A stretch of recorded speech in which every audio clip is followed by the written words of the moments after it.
काटो जुबान ले जाओ इनाम।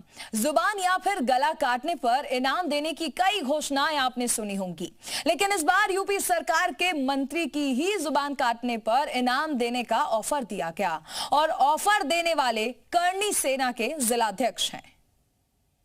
क्योंकि यहाँ बलिया है, यहाँ के लोग अंग्रेजों के दलाल बहुत थे और दलाली का सिस्टम चलता रहा अभी भी, इसीलिए बलिया भी बर्बाद है।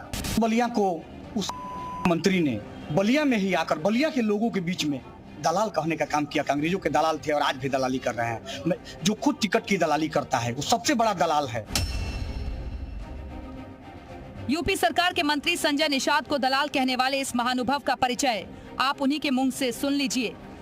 मैं आजाद भारत के सबसे पहले आजाद होने वाले बलिया से हूं और मेरा नाम कमलेश सिंह सुखन है। मैं आम नागरिक हूं और करनी सेना का जिलाध्यक्ष भी हूं। आजाद भारत में सबसे पहले आजाद होने वाले बागी बलिया के रहने वाले कमलेश सिंह को बोलने की इतना ज्यादा आजादी मिली है कि वो मंत्री जी के लिए अनाप शनाप बोल रहे हैं, क्योंकि मंत्री जी ने बलिया में खड़े होकर बलिया के लोगों को अंग्रेजों का गुलाम बता दिया था। बात यहाँ खत्म नहीं हुई है। करनी सेना के जिलाध्यक्ष ने संजय निषाद को खुली चेतावनी दी है और लोगों को ऑफर दिया है कि संजय निषाद की जुबान काट कर लाओ, 5.5 लाख का इनाम मिलेगा। साथ ही कोर्ट कचहरी का सारा तामझाम भी करनी सेना देखेगी।